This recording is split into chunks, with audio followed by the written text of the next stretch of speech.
Episode 150 of Wanderings and Wool Gathering. On tonight's episode, we are going to be reviewing the latest album from Greta Van Fleet, or as some people might say, Led Zeppelin 2.0. We wouldn't say that on this show because we have integrity, but some might. Anyway, Starcatcher, that's the album. We're going to talk about that one tonight. And we're also going to pick some of our favorite movie moments. So it should be a fun episode. Before we get started, I would like to talk about our sponsors. First of all, Kokomo Lantern, journalistic endeavor focused upon the simple principles of illuminating the good and eliminating the shadows in our local community. Check out kokomolantern.substack.com. And we are also sponsored by The Pressing Issue. Let The Pressing Issue take care of your comics with their expert cleaning and pressing services. Believe me, it works. I just had it done, and it turned around a book for me, and it came out better than I possibly could have imagined. So it's the place to send your books for expert care and affordable prices. Check them out on Facebook and look for the familiar red and white logo. All right, we got a lot of work to do tonight, but I don't do this on my own. Got a co-host here. You know who it is? Metalhead Mundy. Step inside into his mind. It's boy band time. It's Metalhead Mundy. Hello, hello, hello. It's almost like you were on cue. We've done this a few times now. Yeah. I want Joe Reif back on the show just because I miss his theme song. No offense, I love Joe. Joe's wonderful, but I love his theme song even more. We could play it anytime, just to reminisce. We might do that. And the smooth stylings of Paul. Dang it. I missed that. Hey, we got, it is the 23rd. You and I will be heading out on the 29th, I believe, to a big concerto down in Noblesville at Ruoff, pronounced Deer Creek. Yep. So I think I might get a Deer Creek Music Center t-shirt. There's a site that has all kinds of old school Indiana staples. Mm-hmm. And that's one. I think they have a Market Square Arena shirt. They have Hoosier Dome. I think a Hooks Drug shirt. They got all kinds of cool stuff like that. Yeah, that's awesome. Everybody remembers Deer Creek. Yeah, buddy. So much better when things didn't have to have sponsors and weird names like Gainbridge Fieldhouse. Yeah, well, I think about a month from now, we'll be going to the TCU amphitheater at the White River, whatever that's called. Yeah, now. Exactly. We're gonna. It used to be just called the lawn at White River. That's where I'm going. I don't know where you're going, but yeah. So, oh well. The show will be the same regardless of what it's called. So. Yep. Anyway, all right. Well, I believe you issued the challenge, did you not? I did. So what made you come up with this challenge? What was it that... Well, I was listening to something. I work by myself all day, so I listen to podcasts all day. And I don't remember which one it was, but I was listening to something and they were talking about a movie and how this movie may or may not be better than other versions of this movie because it's like the third or fourth one. And it just got me thinking about when I saw this movie and how I reacted to a certain scene. So, yeah, the basic challenge is pick a perfect moment from a movie. Like it had to happen this way. How it happened was just exactly right. That kind of thing. Just the perfect movie moment. So how many did you pick? I only have the one. That's all. That was the challenge. I just wanted the one because I wanted to discuss whatever we picked. Okay. I do have the one, and I've got lots of reasons why and lots of thoughts about the whole thing. Do you want to just hear my quick? These are the ones that when I started thinking about it, it just instantly was like, okay, these are great things, but I didn't choose them because Yeah. I felt this other one had a lot more going for it. Yeah, I mean, I could have sat and probably picked several quick, honorable mentions as well. But let's hear them. Okay. So the first one, and I think I even mentioned this before, but it's Star Wars Episode 4, the first scene with the Tantive 4 flying, and then here comes the Star Destroyer, like starting in the middle of the action. Mm-hmm. Such a great concept for a movie, and it became shows the scope of the danger, scale. Yeah, and that was our introduction to Darth Vader, which was cool. So that's why I thought instantly, being a Star Wars guy anyway, that was that one. The scene where Bruce Willis realizes he's dead in Sixth Sense. I don't care for that movie. I really don't. Even if you didn't like it, I think it was cleverly done. It was the only thing that M. Night Shyamalan has done that really holds up or makes is really good. But I prefer Unbreakable much more too. I did enjoy that too. I did. Yeah. But it's just that scene I thought was clever to go back then and piece it back together. So that's why I picked that one. Lloyd Dobler with the boombox above his head and Say Anything. Of course. Great scene. Airplane. Don't Call Me Shirley. Because I've said that a million times in my life. I don't know. I think the jive talking scene might be a little better. No, you didn't realize though that whole thing for Leslie Nielsen spawned a TV series that was brilliant and got canceled. And that's really? TV. Oh, Police Squad. Oh well, yeah. Really, that came out of that. Well, it was because he became such like a deadpan comic actor that they did that after the fact. And that makes sense. Yeah, it was just a beautiful show, and it didn't make it. And I don't know how. When you watch some of those irrigation scenes, wow, great. Yeah, stuff. That's that show, and then of course we got the Naked Gun movies out of that. Yep. I have two more. The Crazy 88's Walk in Kill Bill with Battle Without Honor or Humanity. That song, I just visually I love it. It's kind of like Reservoir Dogs. He has one of those good ones too. And then the last one. A little more meaningful. It's a Wonderful Life at the end. Every time a bell rings, an angel gets it. That whole thing. I love that scene. Sure. Great movie. But anyway, those are the ones that popped in immediately before I came up with my answer. Okay. Do you have any other that just stand out like that for you, where you're just? I can think of maybe one or two. The scene in Jaws where Hooper sees Bruce and the whole we're going to need a bigger boat. Yep. And also from that movie, the whole USS Indianapolis speech from Quint is amazing. Yep. But Scarface. I don't love that movie either. That scene though, I think everybody can quote at least that line, you know. Does that make it perfect or just memorable? I don't Goodfellas. know. Do I amuse you? That whole thing. Yeah, I watched that movie every day the summer that it hit pay-per-view because we had a hot box and I could. But yeah, that was a good one. Anyway, good stuff. Okay. Well, shall we get to our big ones? Absolutely. All right. You want me to go first? You want to go first? It doesn't matter. It was your challenge. You choose. I'm interested to hear what you picked. Okay. So, this whole scenario of actually it's two scenes together almost can make you tear up just thinking about it.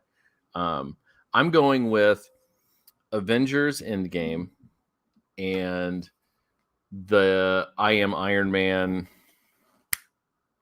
because I feel like what Marvel did in those 26 movies or whatever it was, starting with Iron Man, I don't know that now. I think we're past being able to ever replicate that or even come close to what they accomplished in that time period. Yeah. And then starting with Iron Man and the perfect casting, and then you end with the person that started it all, probably one of the most beloved characters throughout the MCU and the movies. Oh, for sure. Giving his own life to save everyone, to do the snap, and it's so cool because, Thanos is like, I am inevitable. It doesn't work. And then he's like, I am Iron Man. Yeah. He does the snap. He wins, but it costs him his life. And then I'm going to follow that up with the scene where he had recorded a message. And in the message, he finishes it and he leans forward where, of course, he's a hologram, but his daughter's there. And he says the I love you 3000. Right. I carry that on my wall or my keys. I've got the love you 3000 from Sistine. I think that's so cool. But for me, what they accomplished is just absolutely amazing. I know people who love movies kind of crap on superhero movies, but honestly, what they did, I don't know that anybody could ever do anything like that again. And the finish for me was perfection. Yeah, I agree 100%. That's a good one. Yeah. So, okay. And I hope that, I don't know. I think you're kind of a DC guy like me. My favorite character is Marvel, but everything else I read essentially is DC. I really want Gunn to do something amazing with DC, like has happened previously with Marvel. And I don't know that it can happen, but I'm really rooting for it because I love Superman and all those characters. So we'll see. I think, Marvel did so well with building the universe. And even now, what they are doing is not really holding up against what has come before. So I don't care if, DC creates their huge universe. I just want good movies. That's all I care about. I want characters that you can care about. Yeah. If they are connected in some way, great. I don't need that.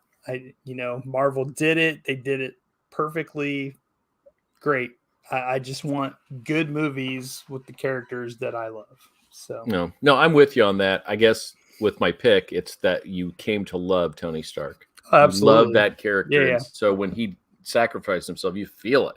It had been built so well. So I'm with you. If we can get great storytelling and use the characters the way that they should be used, that will happen. Because they've been on the page forever and we've loved those. So yes. All right.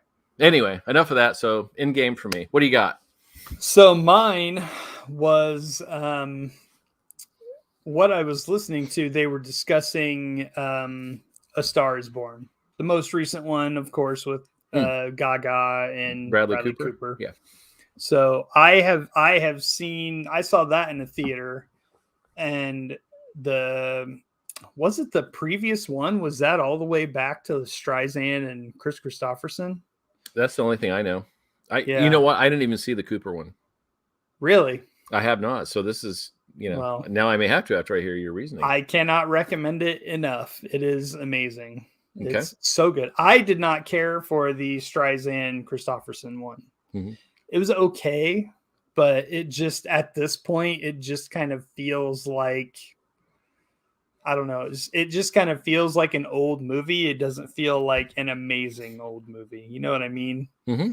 And so I was not sure going into the theater to see this movie. Whatever. And oh my God, it absolutely blew me away. It is so good. The music is amazing. Everybody that's in it is amazing. Sam Elliott as Bradley Cooper's brother. Awesome.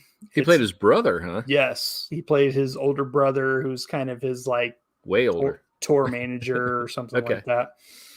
But and Bradley Cooper's kind of doing his best Sam Elliott through the whole, it was kind of weird at first, but it totally works.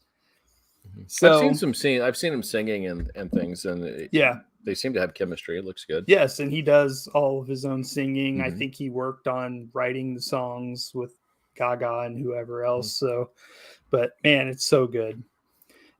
So, you're watching the movie and Bradley Cooper plays this big superstar, singer, songwriter guy, and Gaga's this wannabe nobody songwriter. She's writing songs, she's performing, she's playing, hole in the wall, dive bars, that kind of thing.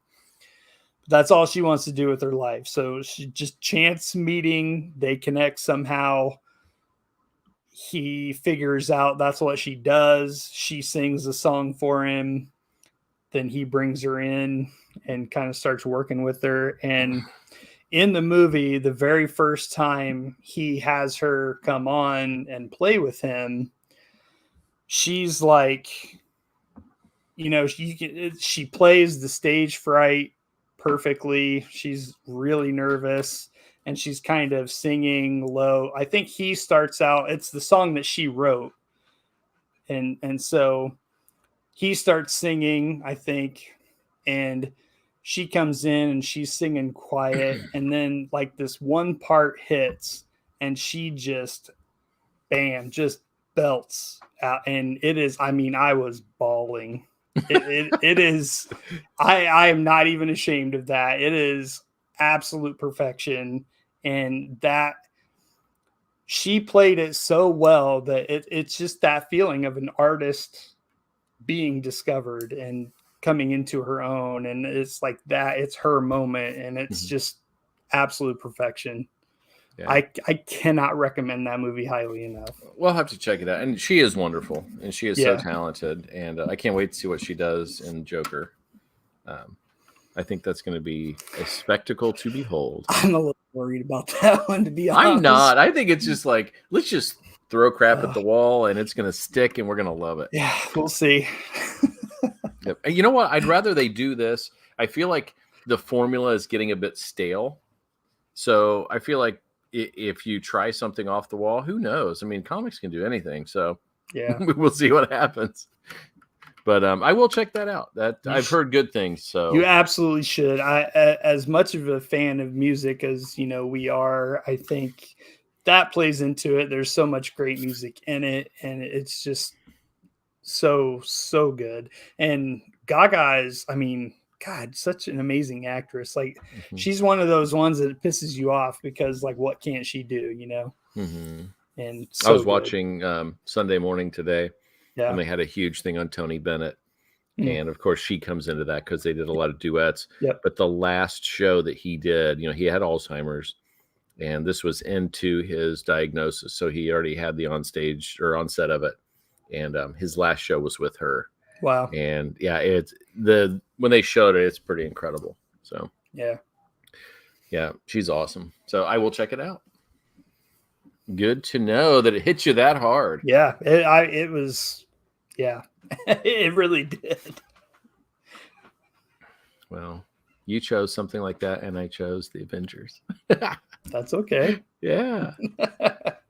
So, I mean, let's be honest. Like, I'm at the point in my life where I tear up at like stupid commercials. So it's like... the ending of Barbie will get you. Nice. I really want to see that movie. I've heard nothing but good things. So good. Yeah, it is so good. It's got a lot of heart. It's silly.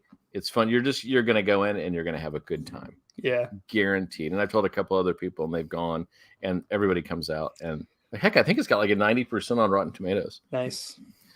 So, all right. Ryan Gosling is so good when he does comedy.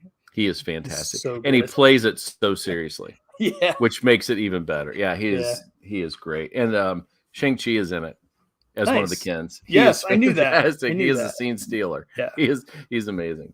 And then Michael Cera as Alan. Yeah, comedy gold. Nice. Yeah, he's perfect. All right. Well, that was the challenge for tonight. Next week's challenge is to pick our favorite songs that sample other songs. All right. So I expect to hear Ice Ice Baby from you. Oh, no. He had an extra beat. That's not a sample. I definitely have one right off the top of my head. But... yeah, there's some great ones. Yeah. It'll be fun. I hope T-Bags is on the show because I know he loves this kind of stuff. So he'll come up with some good ones. So, okay. So that is next week's challenge. But now we have to get to the work of the day, which is Greta Van Fleet, Starcatcher, which we'll just get it out of the way right now. I'm sure lots of people say it is true. They do sound a little bit like Led Zeppelin. It's unmistakable. We have a comment. I guarantee you it's going to be. Mm-hmm.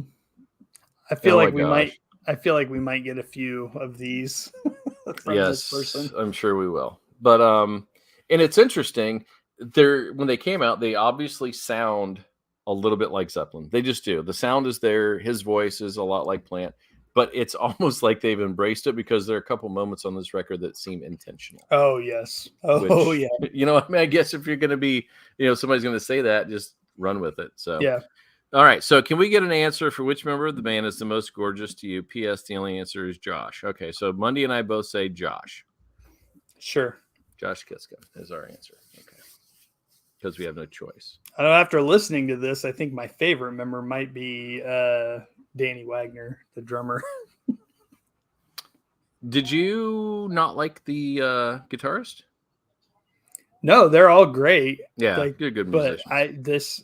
Everyone, like every couple of songs, I'm just like, oh damn, I like those drums. I like that. All right. Well, let's get into it.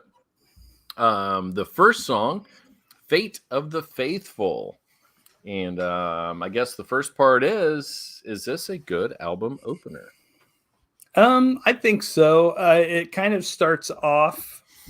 I think one thing that sets it off as a good not intro, but a good first track on an album is it kind of starts out a little quiet and understated.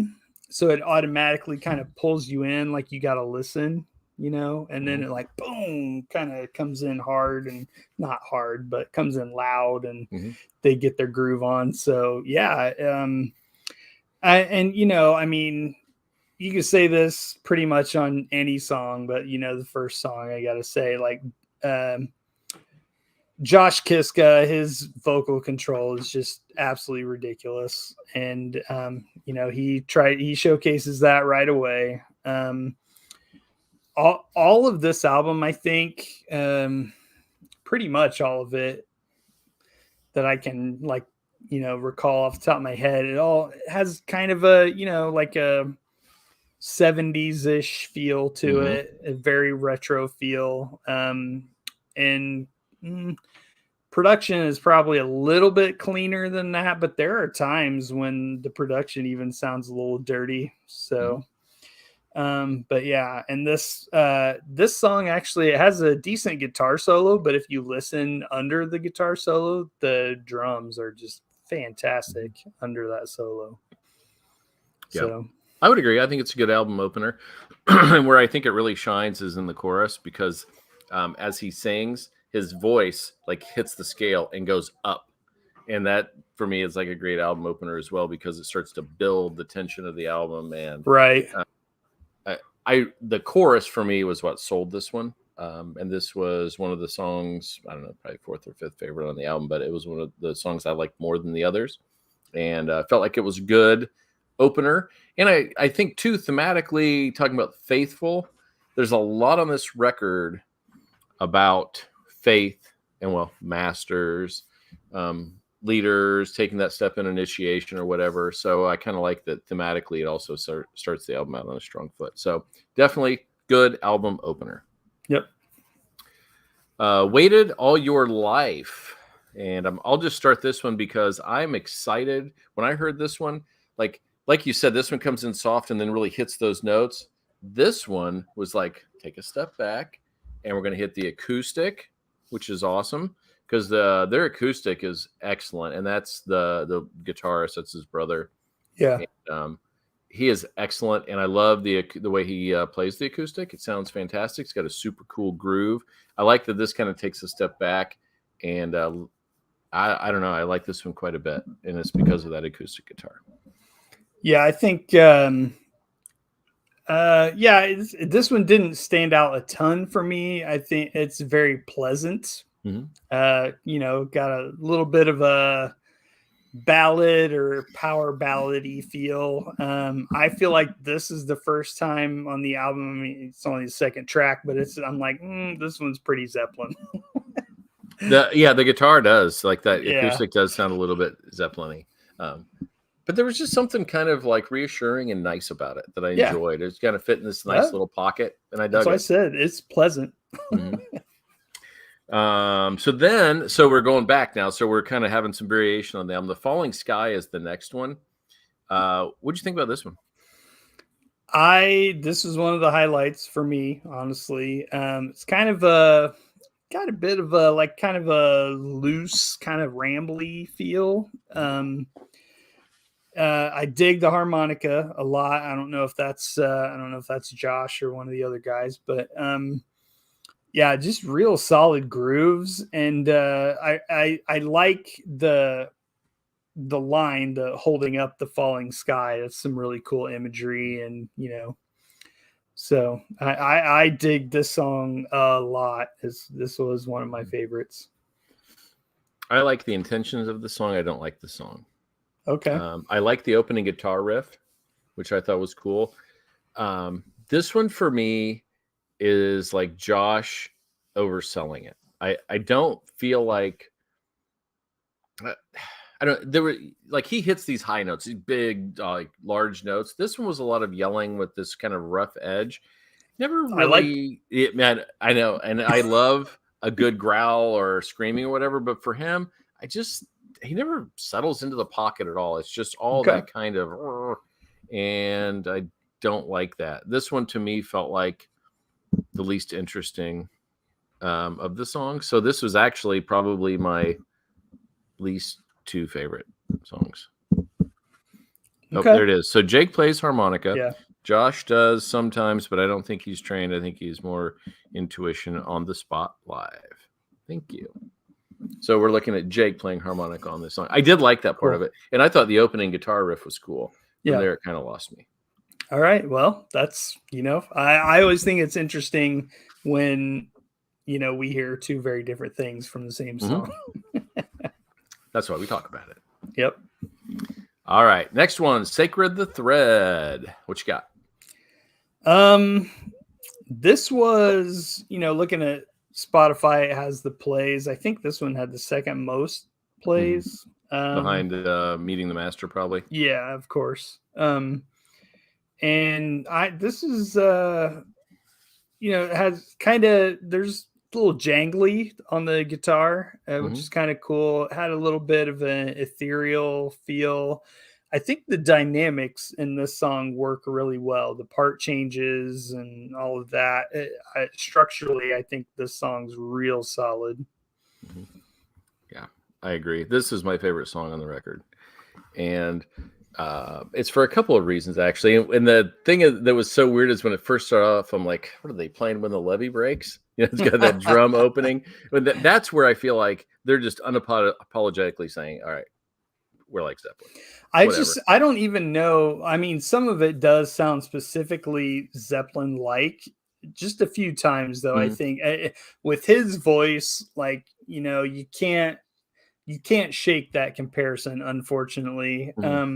And it all just sounds so 70s. I think it just, you can't get away from it, or they're not trying to get away from it, whatever. Not. When you do that opening with that drum beat, you don't care. You know what I mean? And so normally that would be a turnoff for me, but the song kicks in, and this one for me is where I love his voice, because he hits the big notes, but then he also sings in the pocket where he's kind of like just singing. I don't need him hitting every note every time and really belting it out there. I feel like he's all over, and it really works. The other thing I really love about this is he's singing about his jumpsuit, the dorky jumpsuits, but it's so poetic at the same time. There's that crazy juxtaposition that I think is so cool. I mean, it doesn't get much more poetic than the title, Sacred the Thread.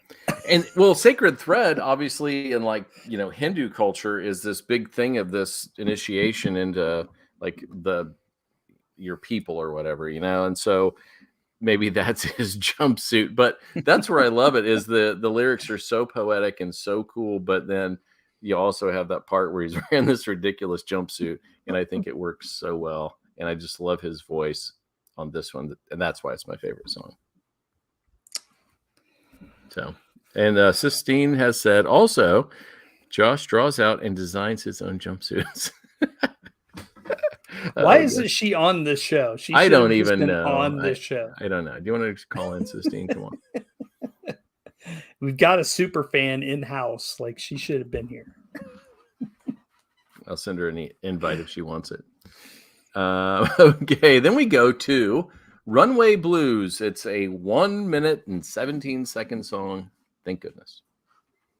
Thank goodness, really. Yeah. I told Sistine this, and we've talked about it before. The mid-album slog. This is the start of the slog for me. I disagree 100%. Yes. I All right. Why? wanted more of this. I really, really wanted more of this. All right. Why? It's just a jam. The drums are great. I feel like it's kind of, people put blues in the titles of songs, and it may or may not be exactly blues, but Right. it definitely has a blues inspired feel to it. And man, I just really was enjoying it. And just like, as soon as you get into it, it's over. I'm like, what in the hell? So yeah, I really enjoyed it. That is funny. Yeah, I didn't. It was just a throwaway for me on the record. And then Indigo Streak. It was okay. I think they even made a video for this one, and I'm not sure why. I don't enjoy this song. I disagree. This was another one of my favorites, and I just think it's got like kind of a sexy, slinky groove to it. The harmony vocals are fantastic. I don't feel like they did that really very much at all on this album. So to hear the harmony vocals, that's, and not to say that, I get tired of Josh's voice, he's amazing, but it's just something different, Yeah. I know. Yeah. I just didn't like it. I don't know. And it was, for me, it was an odd choice to make a video for, but I don't know. Anyway. Well, Sistine says I'm in my redemption arc. Well, we're not done yet, so hang on. But you're almost there. Yeah, just hang in there, Mundy. You can do it. All right. What about Frozen Light? I didn't really have too much on this one. It's got that great kind of, retro 70s sound. It's, it's kind of a solid rocker. I don't think it's anything terribly special. I like the chorus, but I feel like, I think this is the one where I think they say the Frozen Light like way too much, if I remember correctly. I didn't write that down, but I think this is one where it's like they just kind of I don't think so. Repeat it a lot. Maybe I'm thinking of something else, but no, I think it says it one time in the pre-chorus, maybe. Let me look. Yeah, I don't think they say this one over and over. I must be thinking of something else then. But this was one of those where I didn't love it musically, but I like the lyrics. I think they paint a pretty cool picture. It's kind of like that old Robert Frost poem where you go in the wood, or the what was it called? Stopping in the woods on a snowy evening or whatever. And I kind of dig that. Frosty bite for searching souls, drunken laughter and dreams and gold, anticipation, the distance is dancing, the smell of something in the air. It feels like this is more of a poem than a song. And I didn't love it musically, but I loved it lyrically. Yeah. So, but this is the end of the slog for me, by the way. Okay. So, and apparently you're going to be in trouble with Sistine shortly. So we'll just go from there. All right. The Archer. This is her favorite song. So be careful. Tread lightly. No, I really like this one. It's kind of, if it was a little bit longer, I feel like you could almost call this one an epic. And I did not look up the lyrics. I should have. I really should have, because I couldn't make out everything. But I feel like this one is kind of telling a story. And again, that I think would contribute to the epicness of it, potential epicness of it. But no, I really like this song. I mean, this is like a 70s radio hit all day. Yeah. And so we looked it up, and Sistine will have to put it on the screen here in a minute. But what I found is that Sarah, which it keeps mentioning Sarah like it's a name, means iron or noble woman in Sanskrit. Okay. And Sararopa is a bow. So I'm assuming that is what he's referring to when he says Sarah all the time. Okay. And it feels like there is something really deep. Like you said, there's a story going on in this song, and I don't know what it is. Mm-hmm. I kind of want to know. And I think when you take this one, maybe Meeting the Master, I feel like if this album was a novel, it'd be a fantasy novel. Because it feels like there's an epic story going on. Yes. It almost, when he says Sarah, it almost sounds like he was saying Sauron. So I was like, they can't be going into Lord of the Rings. I mean, it's already enough that with the comparisons, like and Zeppelin doing Misty Mountain. Yeah. But that is true though. I mean, it does have that feel. I think if you would listen to their records or reading a fantasy novel, you would be in heaven. Sure. Because there's definitely some interesting stuff going on. But yeah, I like The Archer. I thought this one this one really sounds good. And eventually I'm hoping maybe he'll talk about it a little bit more so we can get we have the Tibetan translation. The one who has shot the arrow. Also, lots of speculation in the community on what it means. Also, in the music video for Meeting the Master, they shoot an arrow into a ring over fire, almost ceremoniously, into a ring more into our fantasy series. Or let's call Josh and see if we can write a fantasy with him. But seriously, though, they really do have that kind of epic, I don't know. And Meeting the Master, when you see the video, it really fits into this whole idea of a fantasy novel. So, and that is the next song, Meeting the Master. And I'm going to put it up there on the screen because I don't care. Josh is the fantasy. Well, truly now. Yeah, no kidding. So, Meeting the Master is just a great song, and it really does highlight his voice, hitting all those huge, big notes. And I guess it kind of is poking fun at people who follow other people as their master fervently, and inevitably it ends in crap, when you follow somebody like that. So, but his voice is epic. Beautiful acoustic work on this song, just like that second song. I feel like the acoustics here are just absolutely amazing, and this is just a great song. Well, here it comes. I disagree. His vocals on this song are absolutely amazing. Out of the park, right on. I think the rest of the song is kind of boring.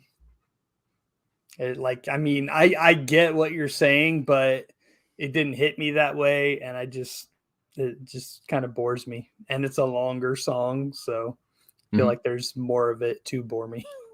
I think it's only like 18 seconds longer than The Archer. Yeah. Like that. But this is the one where I wrote, God, this should be a fantasy novel. Because it really feels like it.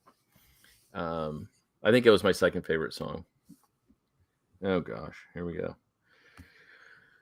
Imagery in the end of the song, he is crying red blood, which is supposed to represent blind adoration. And that makes total sense because when we're talking about fervent love for somebody who is your leader, Trump, for instance, you will be let down. Just saying. All right, so that brings us to the album closer, Farewell for Now. So the title alone makes it a good album closer, but I think it's a fitting end to the album, to a concert, to this little small chapter. And for me, what I wrote down, which is funny what you said earlier, Monday, to me, this sounds like it's saying farewell to 1979. Because they're so like just sweet in that spot right there in the late 70s. And it's a great song, and it's a great mix of Josh's vocals.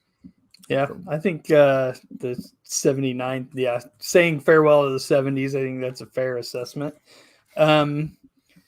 Thematically, this is a good way to close out an album. If you have a song on your album called Farewell for Now, where else would you put it? There's not much in this song that really grabbed me. It was just kind of okay.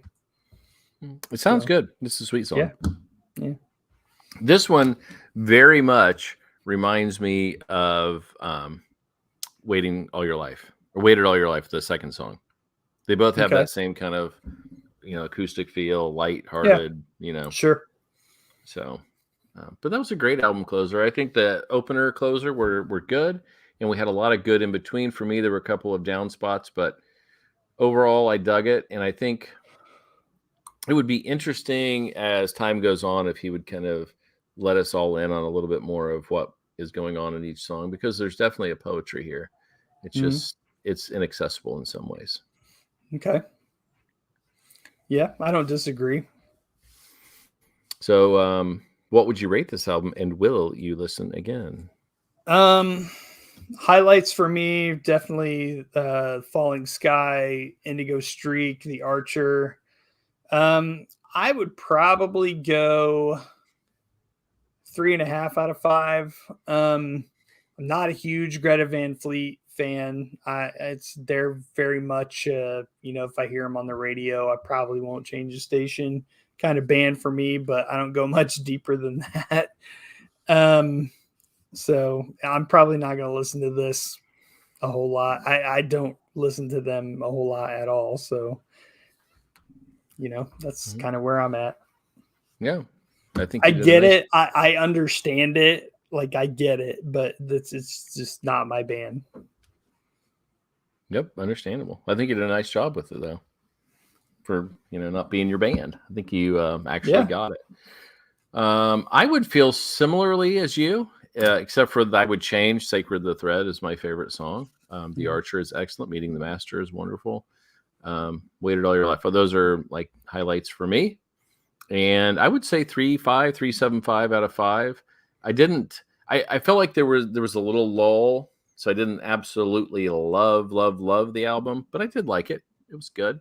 Apparently, I've been told that I need to listen to their previous record from beginning to end. Okay. Because it is amazing. Just so you know, that's what I've been told.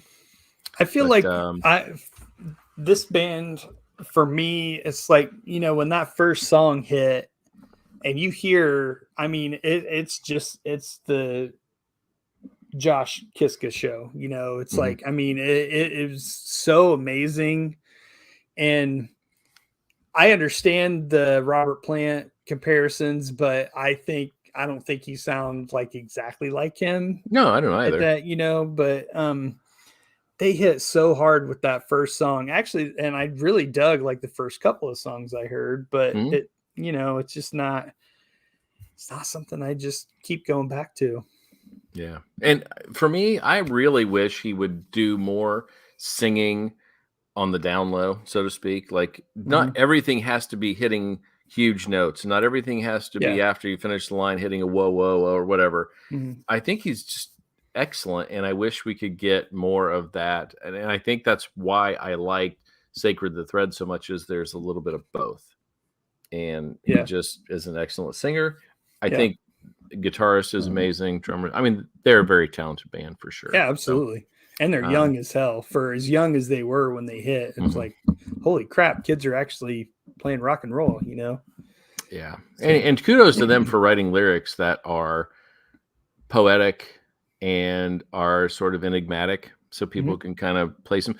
My thing is, on some of them, they're almost too enigmatic, where you're almost frustrated listening to them, where some of them you may not have the same idea as the person who wrote it, but you can definitely fit it to your life. Yeah. So, but I want to address that Sistine's little comment there about celebrating Josh coming out. I think, that's wonderful. Good for him. I'm glad he finally felt comfortable enough that he could do that. And, I hope he's much happier and healthier, and, good for him. Yep.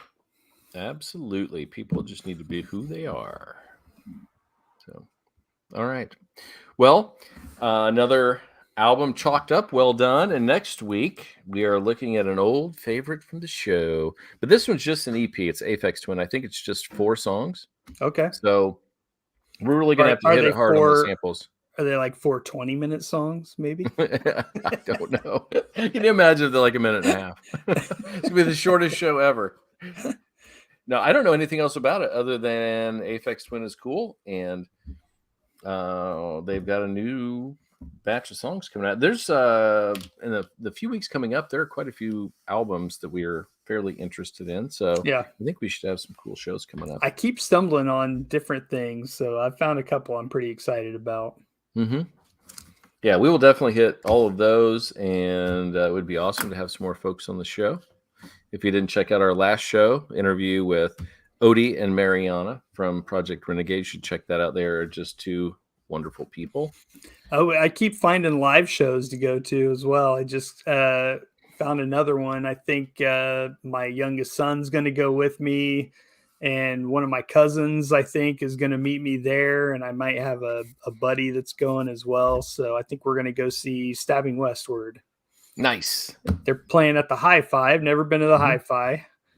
So what date's that? it's actually 2 days before the Ghost Show.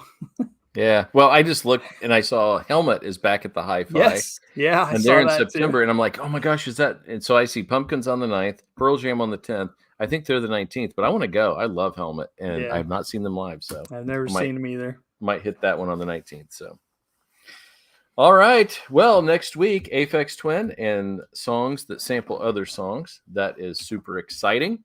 Mr. Mundy, will you tell us where you can find this show if people want to find it? Apple, Spotify, Stitcher, Castbox, SoundCloud, YouTube, which we should be live on now, the Kokomo Lantern Facebook page. Did I miss anything? My Twitter page. Oh, well, I don't care about that. Where can we find you, Mr. Mundy? On Instagram's the easiest spot. It's just my handle from the show at Metalhead Mundy, Mundy. Excellent. And you can find me, Foggy's Pal, on Twitter and Instagram. And you can find us on all those awesome places. Please share with your friends. Like us whenever you watch it. And make sure you subscribe so you don't miss any of our episodes. And until next week for Aphex Twin and songs that sample other songs, we will see you later. Bye.